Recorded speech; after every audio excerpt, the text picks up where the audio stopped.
Recently, Rick Berman and Brannon Braga, former producers and writers on Star Trek, back in the glory days of the franchise, they weighed in on modern Star Trek's dialogue problem.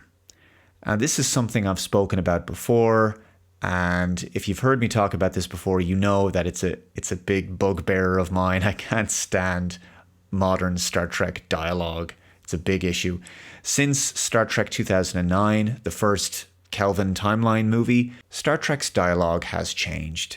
It's become very contemporary, millennial, 21st century. The characters speak very differently when compared to The Next Generation, DS9, Voyager, and Enterprise, shows that Berman and Braga worked on. The characters on Star Trek Discovery, Strange New Worlds, Picard, they all speak like they use social media post-2015. You know, it's just very annoying. It's out of place. It doesn't sound right. To me, it's like nails on a chalkboard. It's so out of place. They use slang terms and vernacular that young Americans use today.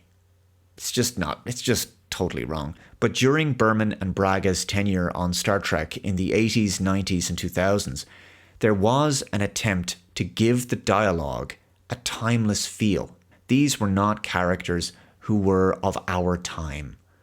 And the whole point of the dialogue being written that way was that you couldn't place it to any particular time period, right? It meant that the dialogue didn't date. It had a very professional formality to it. It was designed to sound like these people were not living in the 20th or 21st centuries. They were from a different period.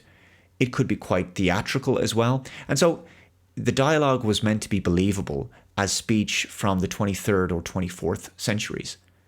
Anyway, I want to talk about this article from Den of Geek. 90s Star Trek creators blast modern Trek's tone. Rick Berman and Brannon Braga don't care for modern vernacular on Star Trek.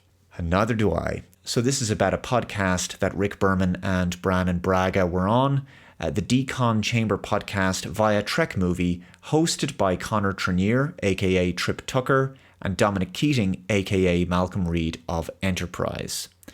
I watched an episode of one of the newer Star Treks where people were saying things like, "Give me 5, observed Berman," and it just doesn't sit right to me. There's a certain classical element to Star Trek.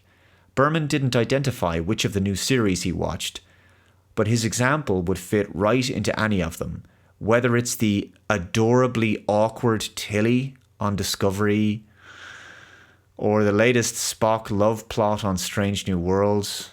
Dear Lord. The franchise has endorsed modern vernacular like it's Kirk rocking out to the Beastie Boys. Firstly, there's nothing adorable about Tilly. Spock's story arcs on Strange New Worlds, in particular his romance, are embarrassingly awful. And as for the use of the Beastie Boys in the Kelvin timeline movies, let's not forget that their song Sabotage was used to fight off a swarm of alien space bees in Star Trek Beyond from 2016. Clearly a high watermark moment for the franchise there. The article says, for Berman and Braga, that's the wrong approach to the world. Writing Star Trek, it's just a particular thing, said Braga. The tone is kind of a timeless one. It's a bit more formal, but at the same time, you don't want it to be too stiff. You want it to not be tainted by contemporary idioms, but at the same time, it can't be free of them. Exactly. Star Trek was very stylized. The dialogue, much like the mythology itself, much like, the history of the franchise, it's all part of the world building of the series. The dialogue is part of what makes Star Trek Star Trek. It's what makes Star Trek characters sound like Star Trek characters. Star Trek had its own tone and identity, which was something you could get from the dialogue. But in New Trek, it just sounds like any show on television right now based in the current day. Characters talk like millennials or Gen Zers in college. Also, the lack of professionalism, I would say, the lack of respect for the chain of command has been very evident on Star Trek, on Discovery, on Strange New Worlds, and it's made some of the interactions between subordinates and superiors feel too casual and unprofessional. There's way too much backhanded remarks, way too much backchat. This isn't a corporate office. The bridge of a starship is not a corporate office. It's supposed to be a military starship. It's like the writers don't seem to grasp that. So without doubt, for me, of all the flaws in modern Star Trek, and there are quite a few, the dialogue is the most cringiest thing about modern Star Trek. Let me know your thoughts in the comments below. If you haven't already, please subscribe to the channel. And also remember to go ahead and follow the link below to Computing Forever, my other channel. Please subscribe over there as I'm making new content on that channel as well. Looking forward to your comments, guys. Thanks for watching. Take care. I'll see you in the next one. Bye-bye.